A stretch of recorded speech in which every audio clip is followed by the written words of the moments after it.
Bun venit spre esențial! Acest canal își propune ca împreună cu tine să facă pași spre esențial. Esențialul care este însuși Dumnezeu. De ce spun spre esențial? Pentru că privește înălțimea aceea de acolo. Acel deal este înălțimea din jurul acestei localități. Spre acel loc oamenii ar fi fugit și ar fi urcat pe vremea lui Noe când a fost potopul. Ei ar fi considerat că acea înălțime este esențială pentru supraviețuirea lor și suficientă. Dar când a venit potopul, apele potopului au crescut și acea înălțime a fost și ea inundată. În Geneza, la capitolul 7, cu versetul 18, spune că apele au ajuns mari și au crescut foarte mult pe pământ. Apele au ajuns din ce în ce mai mari și toți munții înalți care sunt sub cerul întreg au fost acoperiți. Care ar fi înălțimile acelea esențiale din viața ta care nu se pot inunda?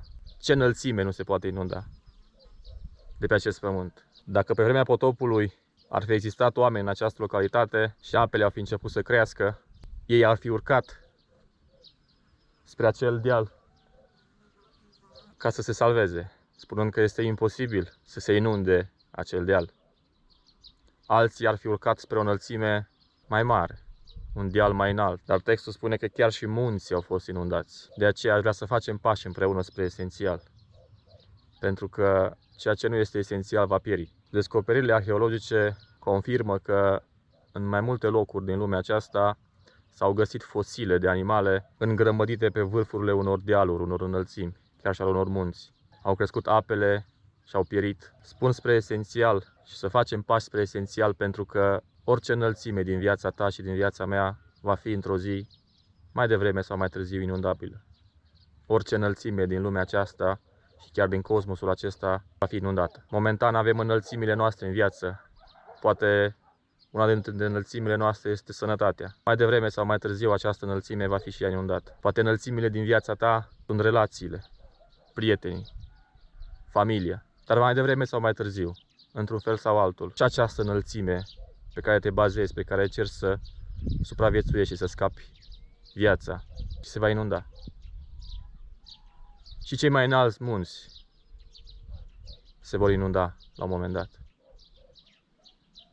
Poate considerăm că în viața noastră o înălțime de care nu se poate atinge nimeni și este neinundabilă, este sigură, este relația soț-soție. Ai spune, nimeni niciodată n-ar putea să inunde această relație, este până la moarte. Și totuși, câte drame, câte despărțiri. Te asigur că nici această înălțime din viața ta nu este neinundabilă. Oamenii au căutat și s-au bazat pe tot felul de înălțimi financiare, înălțimi ale carierei, înălțimi profesionale, înălțimi religioase. Dar în vremea potopului, fiecare a căutat înălțimea de lângă el și probabil oamenii aceștia ar fi fugit împreună cu noi spre cea mai apropiată înălțime, pentru că apele creșteau. Dar acea înălțime s-a inundat și n-a fost esențială pentru supraviețuire. Doar Noe a scăpat în corabia care era Hristos. O corabie care se ridică deasupra apelor și nu este inundabilă. Oamenii au încercat să meargă și vor încerca, și poate într-o oarecare măsură vor reuși, să meargă să caute o înălțime în spațiu, să caute o înălțime în cosmos, să caute o casă de locuit care nu este inundabilă. Dar vreau să vă citesc în Apocalipsa, la capitolul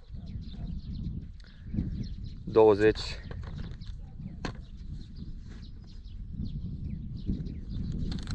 spune așa: apoi am văzut un scaun de domnie mare și alb și pe cel ce ședea pe el. Pământul și cerul au fugit dinaintea lui și nu s-au mai găsit loc pentru ele. Permiteți-mi să spun, chiar și sediul central al lui Dumnezeu, cerul,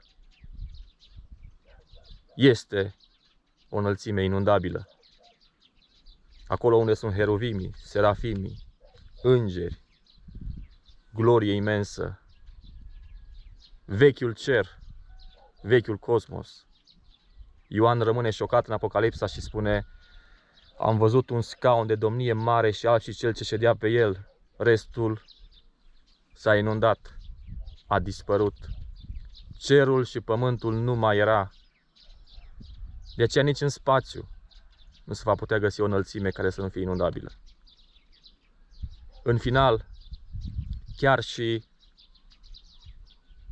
cerul al vechii creații, acolo unde își avea sediul, unde era pus scaunul de domnie lui Dumnezeu, și acela s-a inundat și a dispărut. Și vede Ioan în revelațiile cărții Apocalipsa că și tot ce a rămas din lumea aceasta, din înălțimile acestei lumi, din înălțimile cosmosului, a mai rămas doar Dumnezeu cu scaunul lui de domnie. Ce o altă înălțime va mai putea găsi omul, când nimic nu va mai rămâne decât însuși Dumnezeu cu scaunul lui de domnie? De aceea, pe acest canal Spre Esențial, vreau să vă propun lucruri esențiale. Să vă propun să facem pași pe drumul spre esențial, ca să ne dăm seama împreună care este esențialul. Din ce am văzut până acum, esențialul este să ne suim pe stânca cea de veacuri, care este Hristos. O stâncă care nu se poate clătina, o stâncă care nu se poate inunda. Este stânca vieții, Iisus Hristos. Rămâneți pe esențial. Mergeți pe drumul spre esențial. Până data viitoare vom vrea să rămânem cu toții spre esențial, ca să dăinuim etern. Esențialul care este însuși Dumnezeu. Pentru că acele înălțimi sunt inundabile. Înălțimile din viața ta sunt inundabile.